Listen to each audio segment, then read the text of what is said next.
Hi, everyone. Welcome to this week's edition of Legal Lifelines. We are excited to welcome you to this exciting panel about entertainment law. If you've been watching our episodes, you know we had an entertainment panel in the summertime in our series, and I am so excited for tonight's episode. As if you're familiar with the show, if you're familiar with me, these are my colleagues. These are the people that are in my world. So I'm excited about it. We have a lot to share with you. And as always, if you have any questions, please drop them into the chat throughout the event so that we can ask them at the end during our Q&A. If this is your first time, welcome. My name is Danielle Hardy. I am a New York-based entertainment attorney, currently in-house counsel and associate director of legal at Universal Music Group. And I will be introducing all of our panelists, starting with Taylor Washington. Taylor is currently an associate at FRANKFURT KURNIT KLEIN and Sells, an entertainment law firm in New York, where she handles a broad range of entertainment transactions for clients in the film, TV, and book publishing industries. Prior to joining the firm, Taylor was a law clerk at NBCU News Group at NBC Universal Media, where she drafted talent agreements, pickup notices, indemnity agreements, and agency package deals for production of shows such as Deal or No Deal, The Prophet, and Jay Leno's Garage. She reviewed and negotiated talent agreements as well as other documentation. During law school, Taylor interned at the Enforcement Bureau at the Federal Communications Commission and in the Business and Legal Affairs Department at Scripps Networks Interactive, which is now Discovery, where she worked with counsel to structure and draft production and talent agreements for unscripted programming on the Food Network and the Cooking Channel. Before law school, Taylor had extensive experience in the entertainment industry, including jobs and internships with Creative Arts Agency, the Recording Academy, Octagon, and Viacom. She's a proud graduate of Howard University for undergrad as well as law school and is currently practicing in New York. Welcome, Taylor. Thank you. Next, we have Galen Reeves-Darby, who is a practicing entertainment lawyer in New York as well. Upon graduating at the University of Texas at Austin, he went to Brooklyn Law School. After law school, he worked in both legal and production at NBC Universal before joining the network as production counsel. He helped launch the company's first foray into children's television programming and content such as Top Chef Jr., American Ninja Warrior Jr., and Where's Waldo. Last year, he joined Viacom as counsel within the Business and Legal Affairs Department at BET, where he works on scripted and unscripted programming, as well as tentpole entertainment productions such as the BET Awards and the Hip Hop Awards. Originally from Mississippi, Galen enjoys music, film, TV, sports, and pop culture. Welcome, Galen. Thank you, thank you. And last but not least, we have Allison Hobbs, who is the Senior Counsel of Business and Legal Affairs at Viacom, where she structures and negotiates a wide variety of complex transactions in connection with the development, production, acquisition, and distribution of content across all platforms. Before she got to Viacom, she served as the Director of Business and Legal Affairs at Big Tent Entertainment, where she oversaw legal and business affairs globally for the company.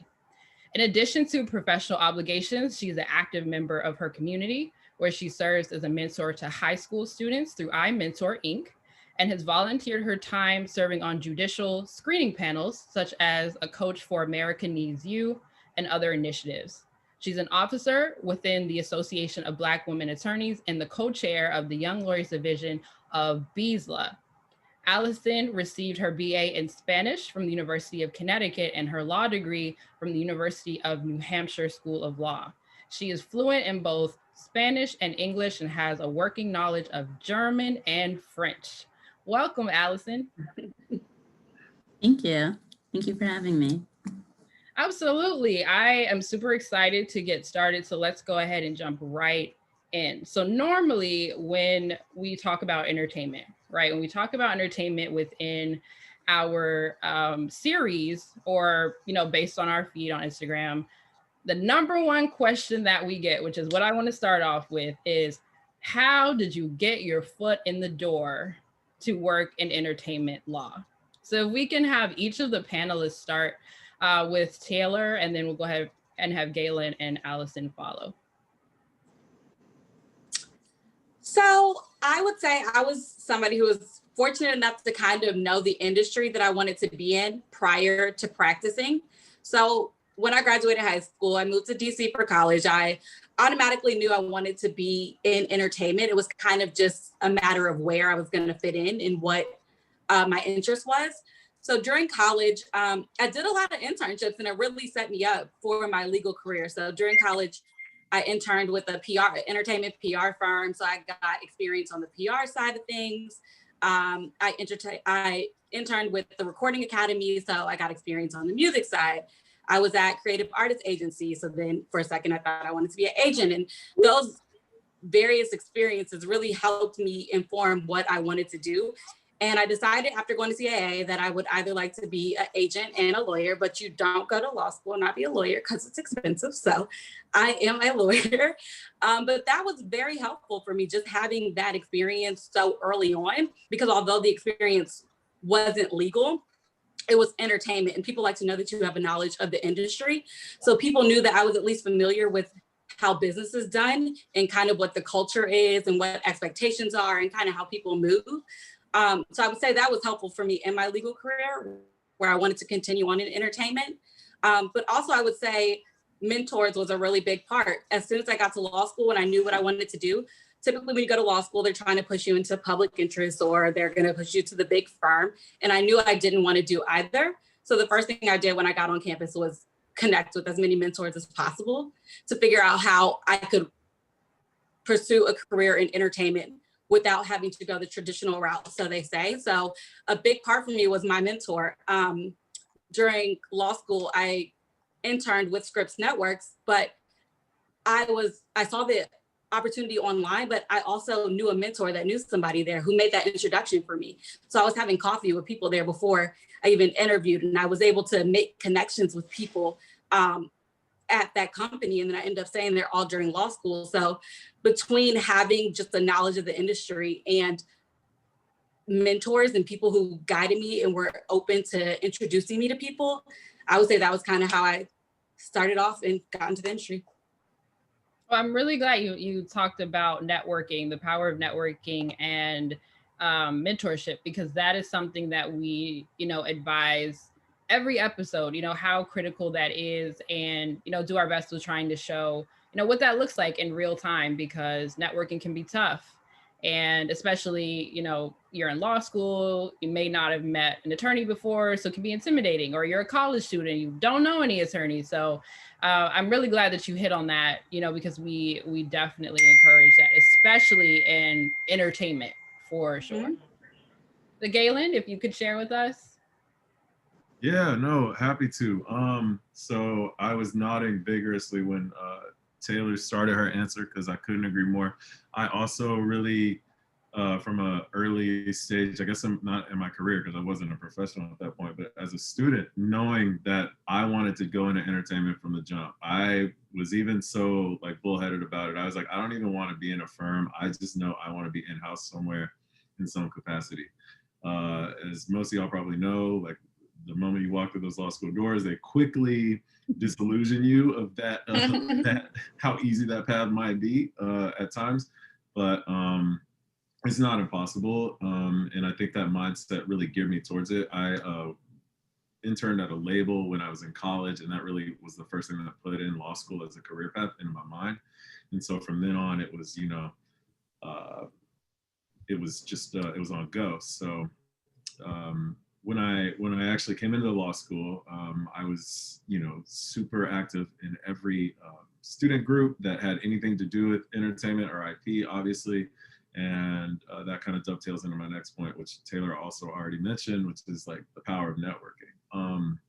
You have to be able to work a room and, do it in a really natural way and communicate that genuine passion that you have for entertainment and how you see yourself making your niche in that world. So people will see that, people will hopefully remember that, and forward your name next time a position comes up, or they'll at least think of you. I mean, the power of mentoring obviously cannot be understated enough. I've had two amazing Black female attorneys, so I will give credit where it's due, because I have to. I've been invited to two mentors' weddings. That's how, like, you know, strongly that I really believe in that, and I condone it.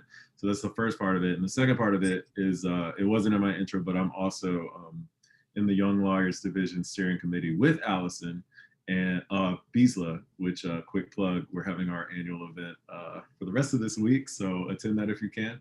But that organization in particular has been incredibly monumental in shaping my career from an early age. That's where I met both of those two mentors that I just mentioned, and that's how I ended up with both my job at NBC and my job at BET now. And so, you know, if you put in the work and you're that person that is genuine and earnest in your goals within the entertainment industry, you know, 8 times out of 10, somebody's going to recognize that and identify with you and really push you forward. So that's how I got my start, at least. And that's great. I think, you know, the power of networking also lies within organizations in which, you know, you are affiliated. And, you know, while every school almost has an organization, you know, in a particular practice area, I think it's really great that, you know, you mentioned BISLA, which is a professional organization that extends to students. So that's an organization I wish I would have learned about in law school a lot sooner. You know, but I think is really great now as a practicing attorney. So anyone on the call, if you haven't checked out BISLA, definitely do that. Allison, if you could share with us, how did you get your foot in the door?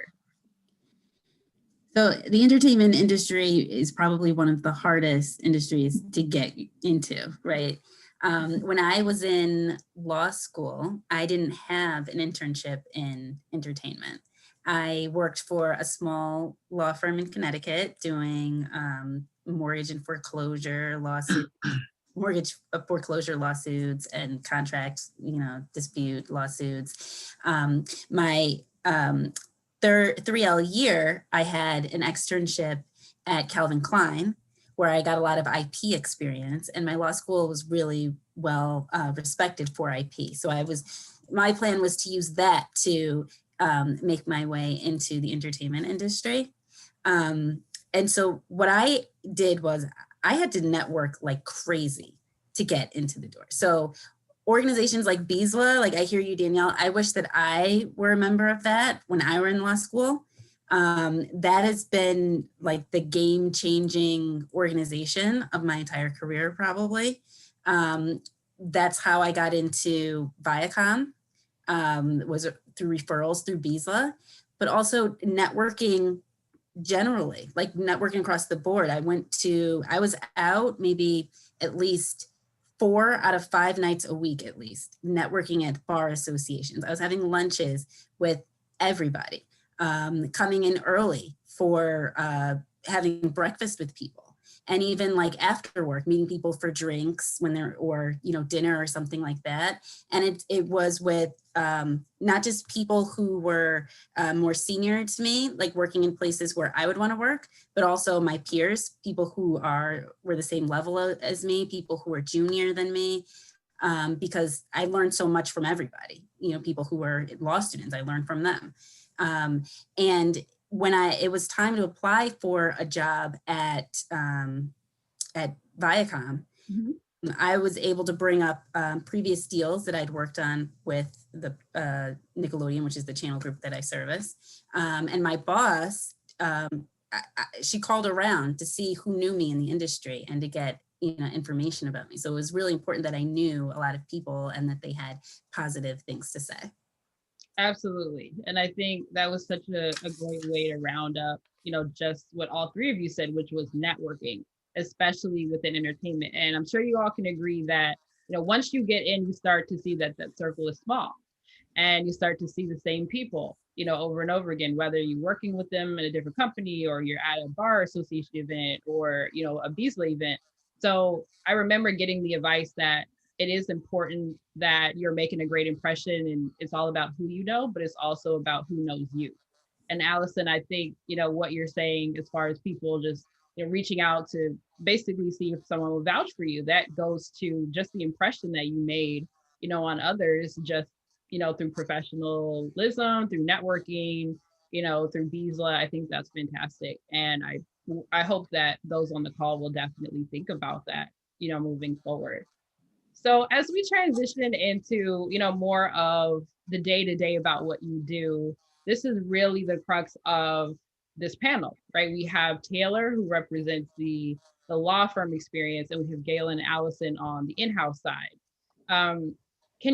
Taylor, can you start with kind of giving us a day-to-day? What does your work day look like at the law firm? Is it as scary as everyone tries to tell you? Coming in saying the firm is this big scary place and you'll never sleep, or do you actually really enjoy it? So I think it all depends, right? So you could be at a big firm or you could be at a mid-sized firm like mine. So firms have different cultures, and firms across the board are not going to be the same. It really depends on where you are and what you're doing. Firms being as scary as they say, I would say no, but I would say it because I'm not at a big firm. So I'm not in the big firm culture, which is what people typically think of. Do I work long hours? Yes. Do I tend to be up for an extended period of time? I don't want to say all night because you guys should all go to the firm. Yes, but I would say something about entertainment is that, and I think we can all agree, it's something you enjoy. So it's very different when you're doing something that you don't necessarily care about or something that you don't intend to do for a long time. Because, right, big firms, people tend to go to these big firms to get those couple of years experience and then go where they want to go after that. But when you're here and you're doing what you want to do, it doesn't feel like work. And I know that sounds like an ad, but it's not, but it's really the truth. As far as every day, I don't know if I have a day-to-day or a day that looks the same. But what I will say is that overall, what I'm doing looks the same. So there's three things that I'm typically doing, and that's either reviewing a contract, going through, marking it up, giving my comments. I'm drafting a contract, or I'm typically negotiating, whether that's on phone, via email. But those are the three things that I tend to find myself doing the most. And then, of course, like emergencies that come up every now and then, which you never know what it'll be. And it can be anything, but those are the things I typically do, but I wouldn't say I have any 2 days that look alike. And that's one thing that makes it exciting, honestly. It's not really a routine. I don't know. I don't have a day that's the same length. I don't have a day that consists of the same type of work, really. One day I'll be working on a director agreement. The next day I could be doing producer stuff, and I could, be working on collaborations one day and then shopping projects the next day. Like nothing really looks the same, but what is consistent is the drafting, the reviewing, and the negotiating. And that's great. I think that's a really good, summary of what that looks like for you, because for those on the call who may have summered, at a law firm, or they're interested in summering, this is, kind of what they're going to be looking forward to, in respect, especially if they're, summering at a law firm. Allison, can you kind of tell us what you do over at VIACOM? I know you do some production just like Taylor, but now you're on the in-house side of things. So at VIACOM, business and legal affairs is one department. So business affairs typically will structure the deal terms. They'll come up with the rates together with the clients and the different other terms that we would typically give. Legal affairs would typically work on the legal aspects of it as far as papering the deal, or maybe certain areas of the contract that would deal with like legal boilerplate, for example. I handle both because I'm business and legal affairs. So like Taylor, no, not every day doesn't look the same, right? And I work on, you sum it up as whatever deals or whatever needs to be done to make sure that we have content on the Nickelodeon platforms. And sometimes that work can spill over to other channels, particularly because a lot of the stuff that I work on is animated content. And now in this, world of COVID and pandemic, a lot of other channels are heading into the animation area as well. So I will structure the deal terms. I draft contracts. I'll be on the phone with agents and other attorneys. I'm in client meetings. I'm doing research for different shows that we want to reboot. And the content that I deal with could be anywhere from TV series, podcasts, or even movies. Nice, very nice. And then I'm glad you were able to give kind of the other side of things, because we have viewers a lot of times who think they might want to go in-house, or they think they might want to go to the firm, but not always understanding what those day-to-days may look like, right? And what do you want to do in the beginning of your career? For me, I started in-house. I don't have law firm experience. That was a choice, kind of like Galen. I knew I really didn't want to go to the firm, in the beginning. And so I'm glad you two were able to give that perspective to the audience. Galen, I have to talk to you about these BET Awards. So we had the BET Awards this year virtually. I always look forward to BET Awards. I watch every year. Hopefully after COVID, one day we can go actually in person and I can finally see the BETs. Can you kind of tell us, how was that transition for you as far as work? Everything was no audience, and which it was very well done, by the way. What did that look like for you? The transitioning, were there different agreements this year, as opposed to your general ones that you do when it's live? Did you have any other legal issues you have to kind of consider? Can you kind of just give us a glimpse into what that was like for you? Yeah, sure, of course.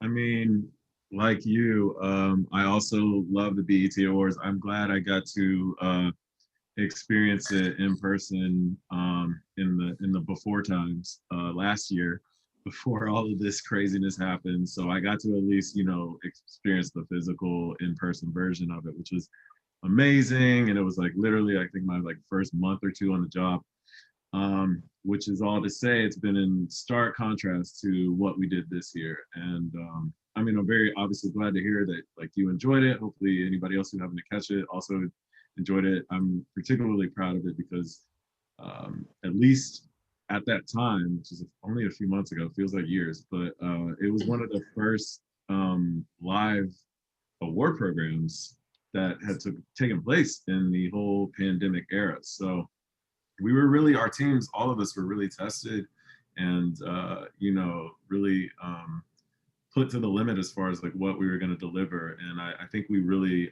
hit it out of the park. And that's a little bit objective because I did read reviews and people seem to agree. So very proud of the team about that. But I mean, like I said, it was so kind of early in the entire process that, process being the pandemic, that we were really kind of going by the fly of our seat, or whatever, seat of our pants, whatever the phrase is, as far as trying to, work with our traditional partners we've been working with on the show for years, and get the program to the standard that that our audience expects from us.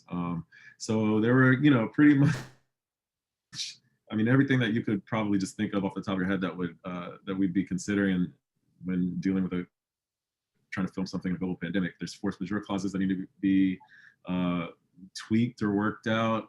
There were a lot of insurance liability questions that we never really had to consider, that we were all of a sudden talking about.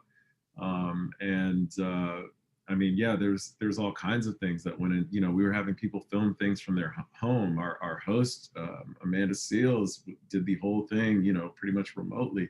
So that was just a whole new undertaking. And, it was, like I said, it was a stark contrast to the old days, but I think it really tested us in a good way, made us, be a little more flexible, a little more agile in what we had to do. And, I think we kind of set the bar, at least as far as precedent is concerned, with the industry with these COVID award shows. So really proud of that. Yeah, definitely. I think, everybody was kind of waiting on what's going to happen, right? Can we keep doing this? I mean, a lot of artists, I work in music, so a lot of artists are now live streaming since they can't tour. I think, across our industry, people are just making adjustments, trying to be flexible, with what we have to deal with within COVID. So speaking of being adjustable, for our students, normally networking looks like, can I have a coffee with you? Right? Can I meet you over lunch for 30 minutes or an hour? And we can't do that anymore. But networking is still important for them, to be able to intern, to be able to get a mentor, to be able to get job opportunities. So I want to kind of transition into what should networking look like for students, for law students, for college students that, want to talk to you, right? If a law student or a college student wanted to get in touch with you, can you kind of give us some of the networking do's and don'ts on how they should approach you, how, they should approach attorneys in general, asking for time to speak with them? Feel free to share a story that you've encountered either on the student side or the receiving end. And I want to start with Taylor, because with law firms, normally law students meet, attorneys through the OCI, right? You get an OCI, you get to the firm, hopefully if you're selected, and then you start summary from there. But now that there's no OCI, law schools are transitioning and students are wondering, how should I network if I'm trying to go to a law firm? So Taylor, can you kind of give us some do's and don'ts for our viewers? So one, I will say this is probably the best time ever to network. So take advantage of it. During law school, I was in DC, which doesn't have a lot going on as far as entertainment. So I was missing in action. I wasn't able to go to all the events. I wasn't able to just grab coffee with people who were in New York and stuff. I was strategically planning trips to New York every other weekend or once a month to meet up with people and having a whole agenda and a schedule of who I was going to go see and who I needed to catch up with. But now it's perfect. I mean, you can literally sit on your couch and talk to anybody at any time. And I would be taking advantage of that. I would have a schedule. I would have a goal. I would be talking to one person a week, or whatever your goal is, whatever's realistic for what you're trying to accomplish through networking. But I want to start off by saying that I think it's the perfect time. And I think you should be reaching out to people at this time. There's no limitations. As far as do's and don'ts, a number one don't, I'll start with the don't, because a lot of people do this. And I'm always like, somebody didn't tell them not to do that. People will literally contact me and say, hey, I applied and I need a referral. Can you refer me? And I'm like, okay, well, what is your name? Oh, what is my name? What do I do? I would say the number one don't is never start a relationship looking for a referral or looking for a job. It's not genuine. In networking, as much as it sounds like a job and it sounds difficult and it takes a lot of time, networking is something that should be genuine and it should be fun. And it's something that has to be natural or it doesn't work. Agreed. So one, do not start a relationship with somebody asking for a job, because it already gives off the wrong impression, is that this is going to be a take relationship. I'm reaching out to you because you have something to give me, which, yes, that is true of networking, but it goes both ways. It's what can I give you? What can I get from you in return? It's a genuine relationship and everybody is benefiting from that relationship. But when you reach out and you're just saying, hey, I want to work here, I applied here, it doesn't look genuine. Now, while I think it's smart to talk to people at different companies that you want to work at, I think that you have to be cognizant of the way that you're approaching the situation. Tell me, hey, could you tell me about your experience? What's the culture like? What are you doing? Things like that. So that would be something that I would say is a don't. Another don't, or do rather, is do your research. So I am very open to talking to people, and people email me and they reach out to me on LinkedIn all the time. And I'm pretty much always available because that's how I got my mentors. They were open to me and I was able to build those genuine relationships with them. So I will never turn somebody away. I might miss your email, so email me twice. or 3 times maybe, but I will not talk to somebody. So in doing so, be cognizant of my time and be cognizant that I'm not a law student or I'm not a college student. I'm working right now, and especially at a law firm, I'm supposed to be billing right now. Billable hours are like a real thing. So any moment that I'm not billing is like precious time. So do your research. A lot of people will call me and they'll be like, so what do you do? Like, what is Frankfurt Kurnit? Frankfurt Kurnit has a website. So I need you to know what it is. At least know what it is. You don't have to know everything about what I do, but have an idea that, hey, they do some TV and some film work. People call me asking about music. We don't do anything related to music at our firm at all. And then they're like, oh, okay, well, it was good talking to you. So it's like, just preliminary stuff, like just know that. And research is important in general because you want to be genuine too, right? So like people will call me like, oh my gosh, you went to this high school. Like I went to your rival high school, and then we already have a connection. Or like, oh my God, you were in the School of Communications at Howard. We'll start talking about that. Oh my God, I saw that you're connected with so-and-so on LinkedIn. Are you guys actually friends? Like, do you know that person? Oh, that's my aunt, or that's my uncle, or, whatever the case may be. So do your research. It helps with it being genuine, but also you want to come prepared and let that person know that you value their time. Because again, like everybody has to benefit from that relationship. So like value my time, I'm giving my time, and things like that. What else? Now, this is not to discourage people from not knowing everything at all. Like you should ask questions, and it's okay to not know something. But the things that are very easy to know, you should know. I know you do TV and film. What does that mean? What is it that you actually do? That's the conversation starter, as opposed to asking me about sports and like not knowing that that's like nothing that I, do. And then overall, I would just say, be genuine. Like it sounds so hard and very intimidating, and it is hard. But at the end of the day, it has to be genuine. It has to be natural, or it doesn't work. People, if it wasn't genuine and it wasn't natural, when it comes time to get a job and for somebody to refer you, they're going to be like, I mean, the conversation was awkward. I don't know, like, or it seemed kind of forced, or she seemed like, be yourself, be natural, and really get to know that person and let them get to know you. And I would say something that I'm very cognizant about with my mentors also is not to ask for something for a long time.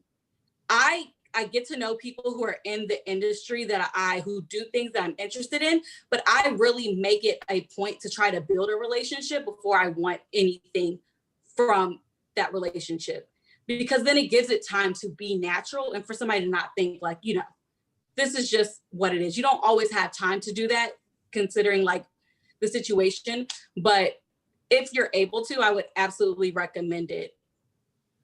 Oh, those are great. I think those are really good tips for people to take account before they press that send button on the message, right? Because it shows that you're taking initiative. It shows that you're actually interested in and you've done the work, just like any other interview, right? Before you interview for a job, you're supposed to do some research. So I think that could definitely go a long way and make you stand out as someone asking for an informational from an attorney who, may get a couple every week. That will definitely make you stand out. Allison, can you give us some do's and don'ts for those who, let's say, want to intern at VIACOM, right? They see you work at VIACOM and they want to connect with you. Maybe they, are 3Ls and they want to start in-house. They're just interested in kind of talking to you about getting out there in that job market. What are some do's and don'ts with networking? Sure. So networking is really relationship building. It's creating professional friendships. Like Galen said, he was invited to two of his mentors' weddings. I'm invited to some of my colleagues, people who are in my network, their weddings, their baby showers, their birthday parties. So it's kind of like at a certain step when you're a professional in your career, your friends are really a lot of times people in your industry and people that you work with. And the best way to network is to be a giver. You should be very generous and give, not just to people who you think are going to be able to give you something in return, but to everybody that you can. So when people contact me and they want to talk to me about my career or they want a referral, I always talk to them, even if they reach out in a way that they're doing some don'ts, because I also remember how I started out, and that networking, like at first it doesn't feel natural. It's hard to really understand what it is because it has this sort of feeling to it where people think that you're doing it to get something in return. So I try to be sensitive to that. But the more, I also understand that the more you do it, the easier it gets. And that you should, mentoring other people and, you know, being a sponsor for other people is the best way to learn how to be a good mentee. And you should be targeting, like when you're starting to build your network, I would say reach out to at least 5 people a week. It could be new people, all new people, or it could be, you know, 2 new people and 3 people that you already know and that you just want to follow up with. And I think that one of the most natural ways of networking is to volunteer. So join a bar association, volunteer to serve on a committee. This way, it's not like you're asking for something for people right away, and you can build that relationship. They can see your work ethic. They can see what it's like to like your personality is like. So if you need a referral from them, they can say, okay, I haven't worked with this person at my day job, but I've seen what they've done on this committee. I've seen them lead teams of people. I've seen them turn things in on time and all of those things. They write well because I've seen what they've written. They know the industry because I've seen them speak on panels.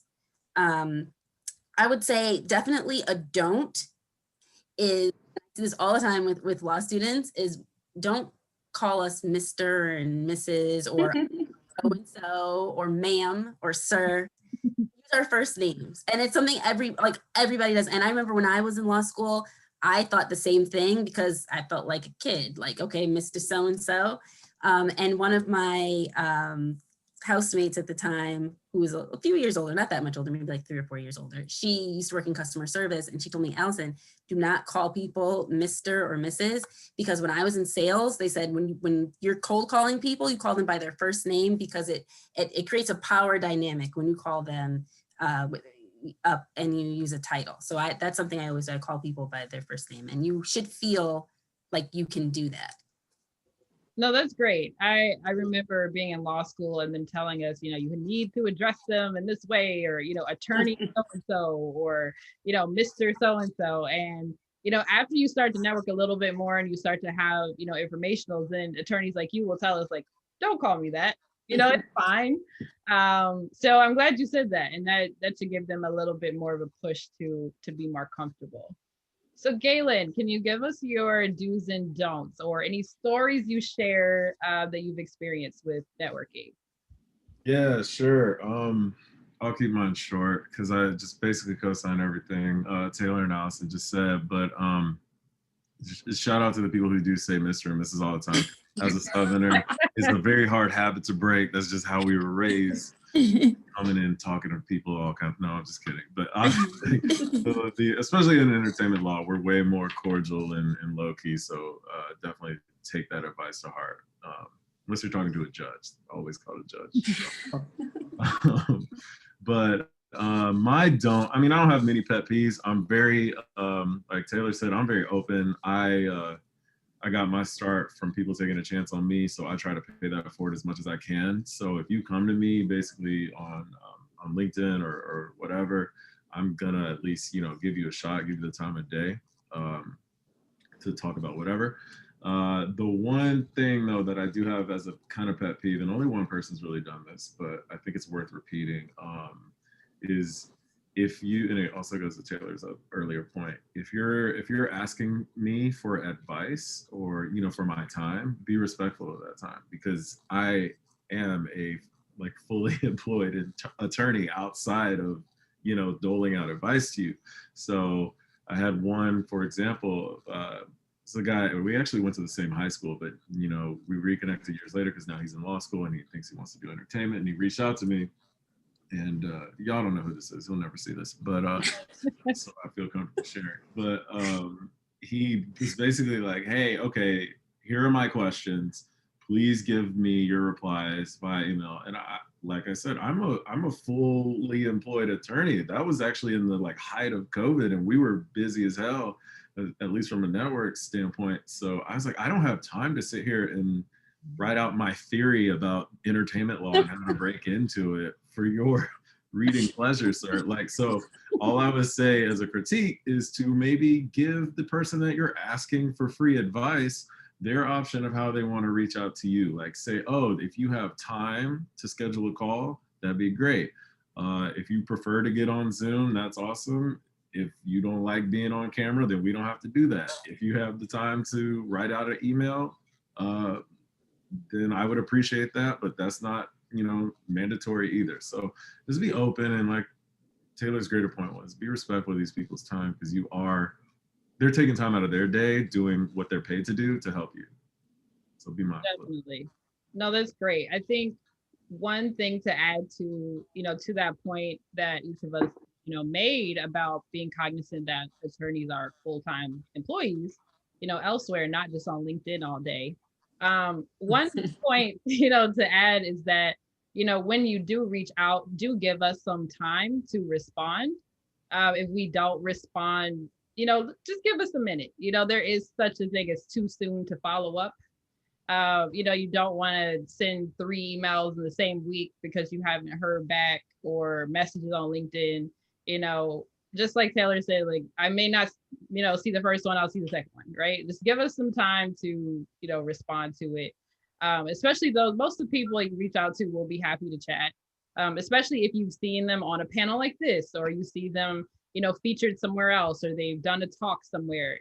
Those people are normally the ones who will, reach back out to you, but you never know what's going on at work. I know for me personally, I can share, I had connected with someone in the industry, and we had connected and said, yeah, let's do an informational. Cool. So, keep it in full cognizance of what's happening in the industry is also a good idea. We had connected before the Grammys, and she then went away for the Grammys. She was gone. And so in that time frame, the information was not at the height of the priority list. So, I waited until after the Grammys was over, give a couple more weeks, then I followed up, and then we had, the meeting. So I think it's helpful too, if you are interested in this industry, to know what's going on. Because if it's about, BET Awards time, Galen is not going to be available for an informational, right? It's just not going to happen. So I think that also shows that you have done your research, by knowing what's going on. So that would be, really good about timing. And can I add something, actually? Sure. Something that's also, I would say, is very important. And when we talk about networking, we always talk about like networking up. It's also very important to network across. And people don't always think about it, but like going to BISLA, I volunteered for the BISLA conferences, and I got close with all the law students. Now we're at Frankfurt Kurnit, or we're at VIACOM, and we're at, we're everywhere now. And these are people who were just law students like me, who wanted to be in entertainment. And now almost all of them are working in entertainment. And we built those genuine connections when we weren't in entertainment and we didn't have a job. And we were just like law students looking for a job, trying to figure out what we wanted to do, still studying and, taking tests. So it was very genuine and natural. We were just being friends. And we were all hustling and grinding together, trying to meet people, trying to find jobs. But now those people are all in the industry and well-connected, and we remember each other, and we think about each other. When we think about each other for panels, we think about each other for events, we think about each other to mentor or for job opportunities. I reach out to people I met in BISLA all the time when I see things that fit them. And when I know they're looking for a job, I will send them so much stuff because we built those genuine connections before we were in the industry. So that's something I just wanted to add. And like also everybody, and we didn't know, or I didn't know until I saw the flyer actually, but all of us on the panel knew each other before we did this panel tonight.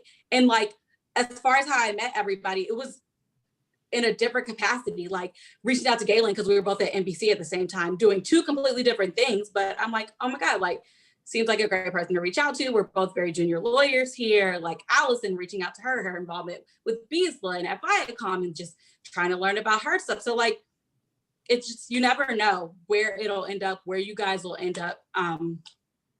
So just something to consider. No, that's a good point. It's a good point because I think, especially from the school perspective, they kind of coach you to network up. And, you could be in the same class, you could be, in the same intern pool with your future colleagues. So I think that's definitely worth, taking the time to invest in, if they're a part of the same org, or if you follow the same, Instagram page, you see it's a law page, that's also a way to connect with people as well. And we do encourage that. So that's a good point. I want to transition a little bit into, more of the law student perspective at this point. So if they are, looking for that internship, if they're looking for that first job, what are some tips you have for them to kind of stand out in this application pool, whether or not they have experience directly in the industry or not? And before we get into that, I just want to remind everybody, if you have questions, to just drop them in the chat because we will be getting to those momentarily. So Allison, if you could start for us. I know you mentioned that you tried to use IP as your way, into the industry. So can you kind of share some tips on how these applicants can stand out if they're looking for entertainment opportunities?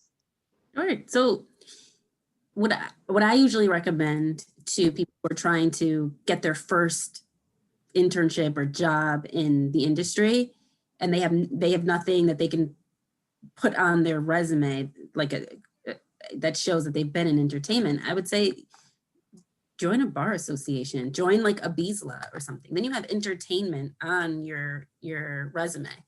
And if you volunteer to speak on a panel there, or to help create something for one of the events, or you're on a committee, that's even more entertainment stuff that's on your resume. So there's things there that you can do. No, that's great. That's fantastic. Galen, can you add to that? Yeah, I mean, I think that's a great piece of advice. I think it goes kind of what my overarching advice would be is like, do stuff that demonstrates, and you can do this whether you've had the benefit of actually having like, on point entertainment experience or not.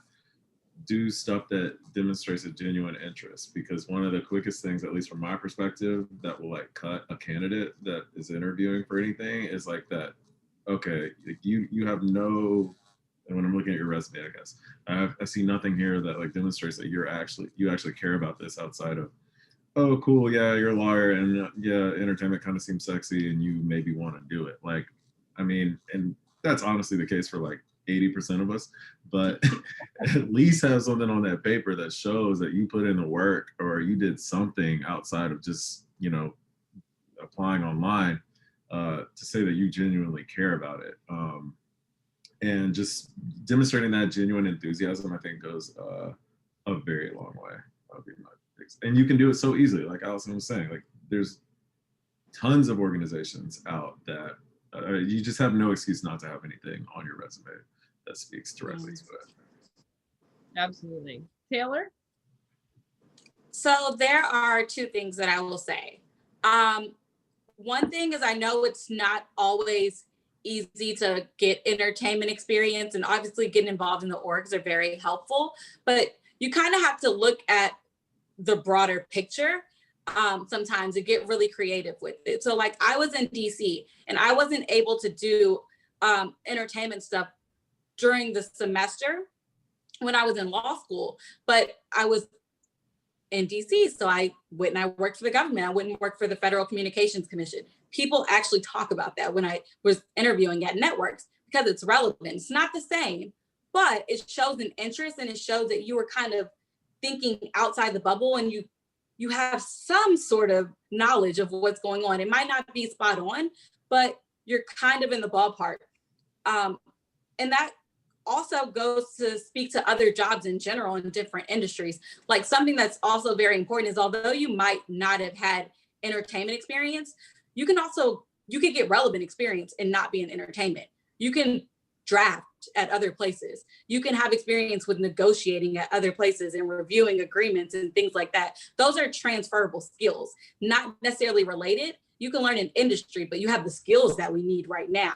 And so we know that you can come in and you can figure it out, at least we know that you can do it and you can do it well. It's just a matter of learning what this industry is and what's going on. So I think that that's another way to look at it, in a way to sell yourself. I have experience doing these things that you're doing, maybe not in entertainment in this industry, but I have the same skills that you're looking for. The second thing I would say has been like the biggest thing for me are referrals.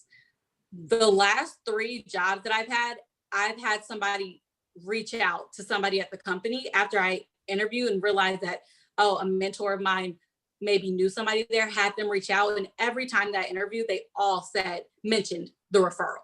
So it's not something that didn't go noticed. As a matter of fact, my last job, and they joke about it all the time, or my current job, they joke about it all the time.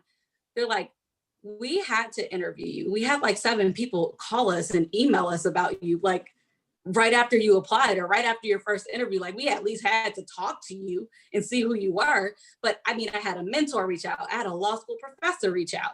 I had 3 of my old bosses reach out. They all just knew I was interviewing there, and they all were connected with a lawyer there. So that's very important, especially when you're applying to a place that's going to have, well, this is entertainment in general, but a place where there's going to be a high capacity of applicants.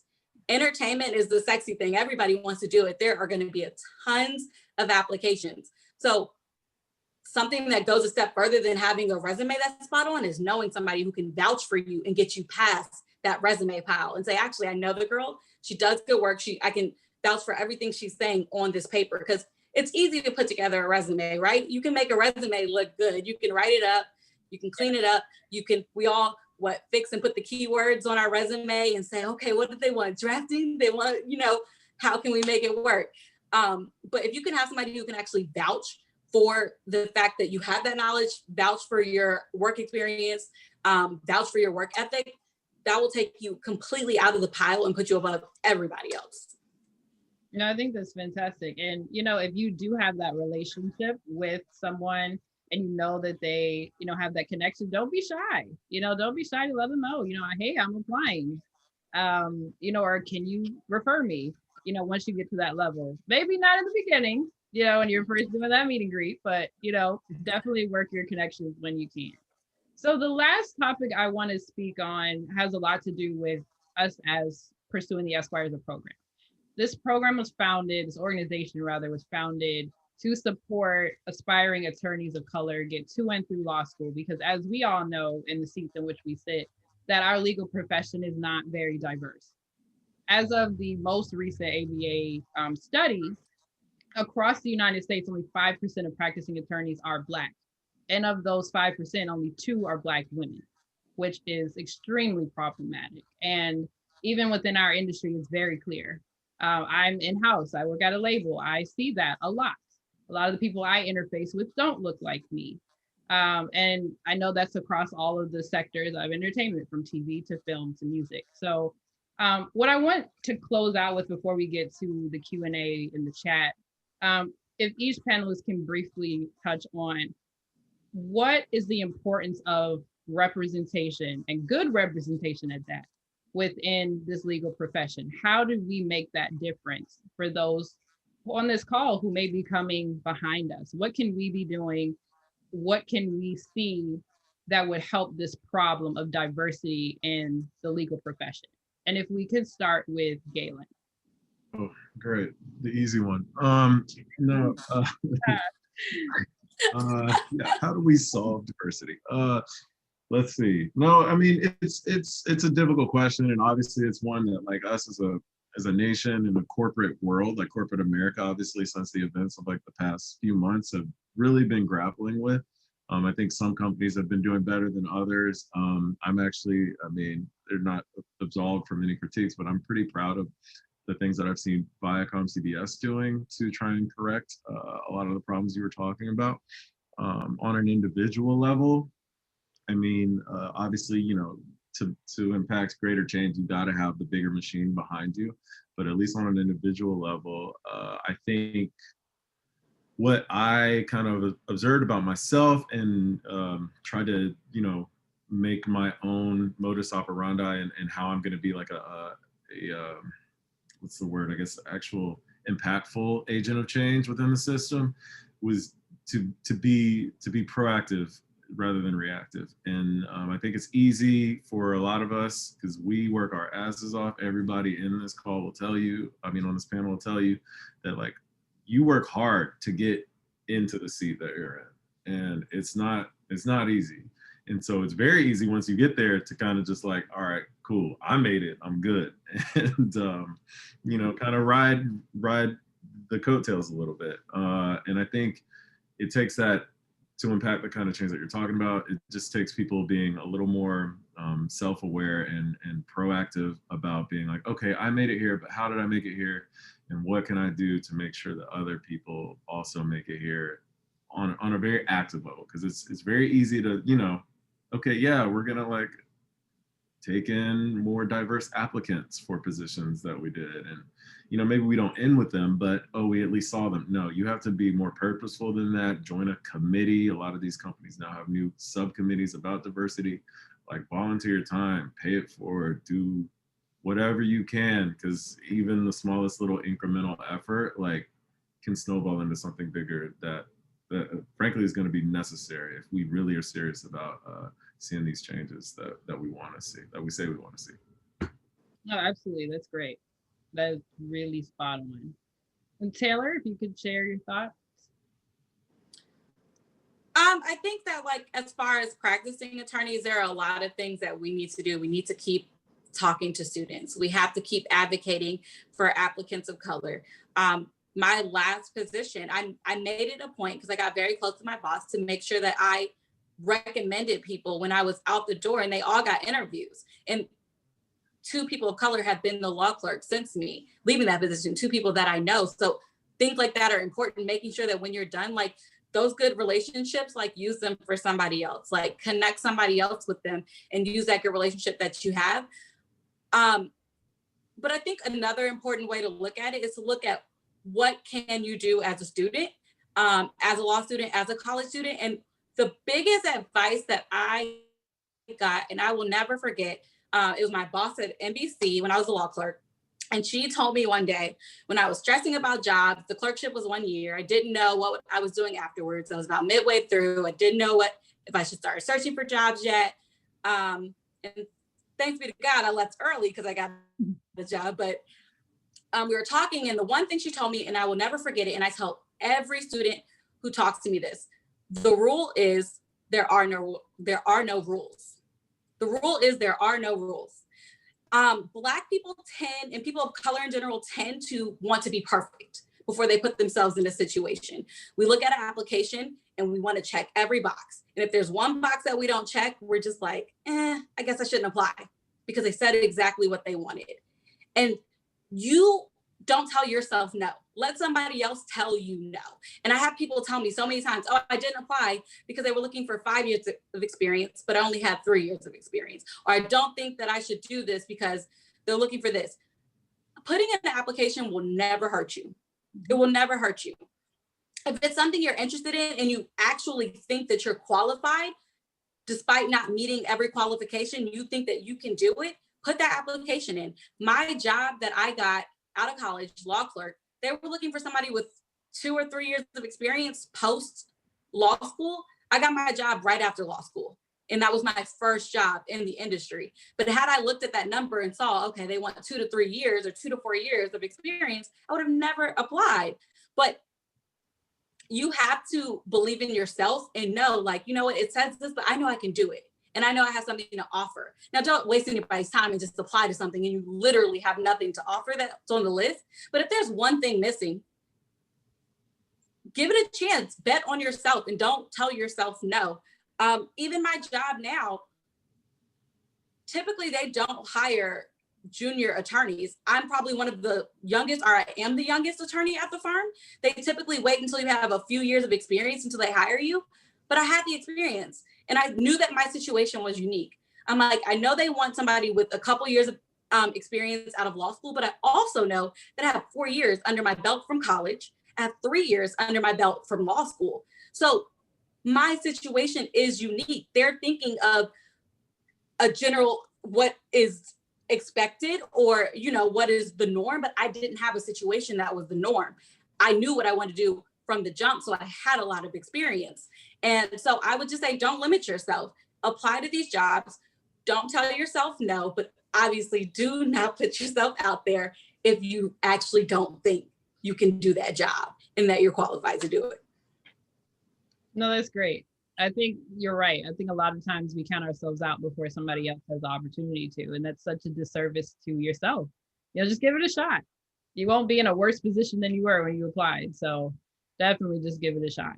I'll jump in really quickly. Sure. Just there are plenty of other demographics out there that be applying with half the credentials that are listed on those listings. So they are getting the jobs when you say no. So think about that. Like Taylor's point is absolutely on point.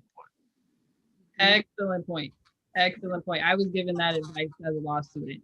And I remember thinking, that's a good point. We do try to see on that post, do I meet all the bullets, right? If I don't meet the bullets, then I must, I'm not going to get the interview. But who says?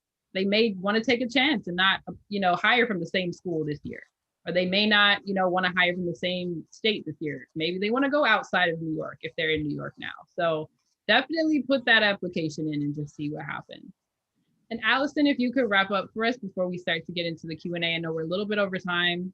We have, I think, 2 questions, but if you could leave us with your thoughts. Yeah, sure. So everything that Galen and Taylor said, I totally agree with. Be confident, be brave. Don't be afraid to be a person of color. Sometimes if we're the only one in that space, where sometimes people can be afraid to say, well, I'm going to bring another Black person in or another person of color. I would like to do that, but I'm afraid that if I do it, then people are going to realize that I'm Black. Don't worry, Black, and it's not going to change anything. Do the right thing. Definitely know the market, and like Taylor said, you miss 100% of the shots that you don't take, right? And Michael Jordan said it too, by the way. So definitely apply. It was Wayne Gretzky. Sorry, Wayne Gretzky. And know the market and go after those big jobs and try to make as much money as you can and get as high on the ladder as you can, so that you have more to give. Yeah. And that's what I have to say about that. No, I think that was fantastic, and I appreciate each of your responses to that. I know that was very impactful for me, and I hope it was for the viewers as well. So in this spirit of wrapping up, we have 3 questions. So I'm going to shoot one to each of you. So one question I have, I'll go ahead and get to Allison. What would you advise someone applying to law schools have either the top rank or have a specific entertainment program, or should you just apply to a law school regardless of that program if they know they want to do entertainment law? Yeah, it's interesting because the traditional answer that you would hear people get, at least when I was in law school, was to go to the highest ranking law school you can get into, like a T20. And if not, then I guess a high, something that's really big in a specialty area. Being 10 years out and looking back at my career and seeing other people's careers, I think really it's your network that's going to get you where you want to be, especially in this industry. Yep. And some schools may have stronger networks than others. So do your research and see what the job placement is like in their career services department. And network like crazy. And also keep in mind student loans and how much money you're going to have to pay when you get out. Absolutely. That is definitely something that should be in everyone's, analysis of the school. How are you going to feel valued as a student? Go where the scholarship money is. Galen, I have a BISLA question for you. If we joined BISLA, how do we get involved in the Young Lawyers Division or any other programs that can help us network during the virtual world we currently are in? Oh gosh. Okay. Well, I'm glad I have Allison here to help me out if I get any of this wrong. My world in and Bisla is pretty limited to just the programming. I'm one of the programming co-chairs for the Young Lawyers Division. So I usually forward any of these type of requests to our communications chair, Chisa Mananova. But no, you can just reach out. I believe, like, Allison, correct me if I'm wrong, there's like there's an email address on the website, just I think it's bisla.org. You can go there, look it up, inquire, just say, hey, I want to join. There's a group me for the Young Lawyers Division, which is great. There's people always in there chatting and active, posting. And if you want to be even more active, maybe serve on a committee or something, just also communicate that, and we'll do our best to, find you where a need is needed, where space is needed. So yeah, there's also great people in there who, have been around forever and who will be able to offer advice on other organizations you can join and participate in to help get your name out there, whatever you're trying to accomplish. Perfect. Definitely check out Bisla's website. Bisla is fantastic. And our last question is for Taylor. Taylor, this one is about any books, and I know you read like I do, especially those series. Do you have an industry-specific book that you can recommend for someone who's going in their first entertainment job, or just in general, whether that's about drafting or the entertainment industry as a whole? Okay, so in general, just the comment. And a lot of people ask about entertainment, but entertainment's like super broad. So that could be sports, music. So I can only really speak to TV film. But for TV film, I would say Hollywood Deal Making, and I don't know who wrote it, but you will know the book when you see it, and it's like green and yellow. Hollywood Deal Making is a great one, and it breaks down everything. It tells you what's the role of the manager, what's the role of the agent, what does the lawyer do, what are different types of deals, like, great. And then for TV, and I'm in TV, so The Business of Television is a great book. They gave it to me on my first day at the firm, and I still refer to it when I'm doing things and I have like a question or want to get some understanding on a concept. So it's definitely a book that I still work from every day. So Business of Television and Hollywood Deal Making. Perfect. I hope everyone is writing that down. One I can add is the ever famous All You Need to Know About the Music Business. From my perspective, from the musical scene, I was referred to this book as a law student, actually from a professor. And it's pretty good. It's similar to Taylor's book. It tells you about the role of the agent, the role of the manager, the lawyer, all within the industry. So definitely check those books out. Small plug, if you head over to pursuingtheesquire.com, we have a resources tab that has a whole list of recommended books for almost every practice area, including entertainment, the title, where you can find that book. So definitely head over to that and see if you can add something to your book list.